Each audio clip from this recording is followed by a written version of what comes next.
GETTYIrish Premier Leo Varadkar and EU Council President Donald Tusk speaking in Dublin. The EU Council President told Theresa May that the key to the UK's future lies in Dublin, and said other member states would back whatever it decides. In a pointed rebuke to Number 10, he said the bloc would not agree that the thorny border issue has to be linked to future trading arrangements, something the UK side believed EU counterparts had privately conceded, and he threw in a pointed jab at Brexit-backing British politicians, mocking their argument that member states will act to force through the start of trade talks soon. In an uncompromising speech that doubled down on the EU's support for Ireland's position, Mr. Tusk told TuskSpeaking Leo Varadkar the bloc was why behind you and your request that there should be no hard border, adding the Irish request is the EU's request.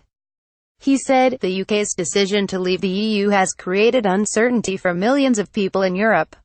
Perhaps nowhere is this more visible than here.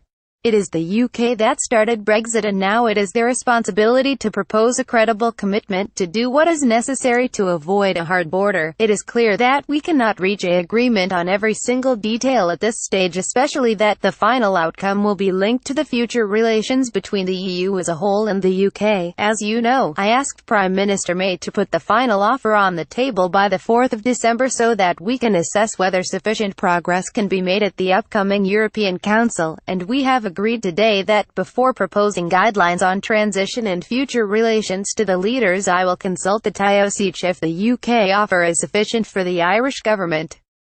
Let me say very clearly, if the UK offer is unacceptable for Ireland, it will also be unacceptable for the EU, and in a barb that will enrage Westminster, he concluded by taunting, I realize that for some British politicians this may be hard to understand, but such is the logic behind the fact that Ireland is an EU member while the UK is leaving. This is why the key to the UK's future lies in some ways in Dublin, at least as long as Brexit negotiations continue.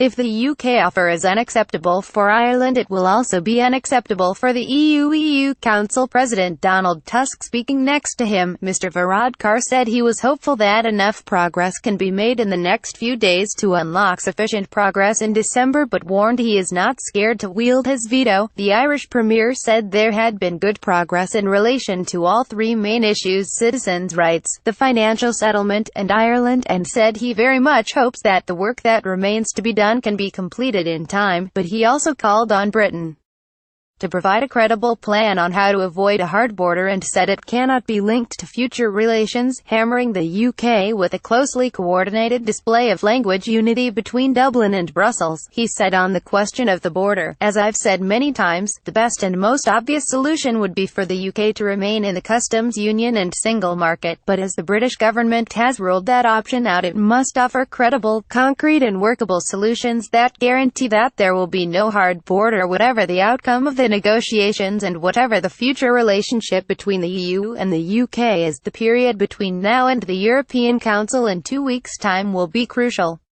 Indeed, the next couple of days will be crucial, so we don't have long.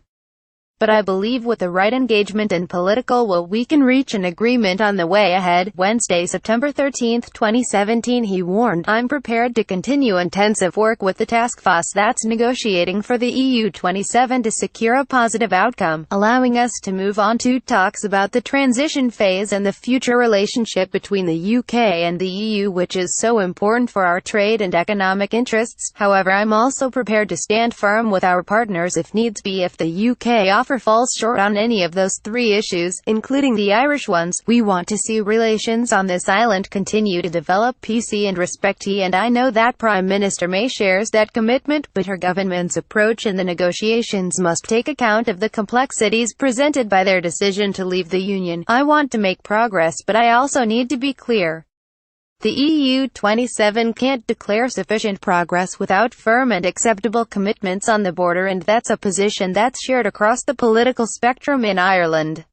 The combative appearance by the pair, coming just 3 days before Mr. Tusk's imposed deadline on the UK, will raise fears that the two parties will once more fail to secure sufficient progress at next month's summit.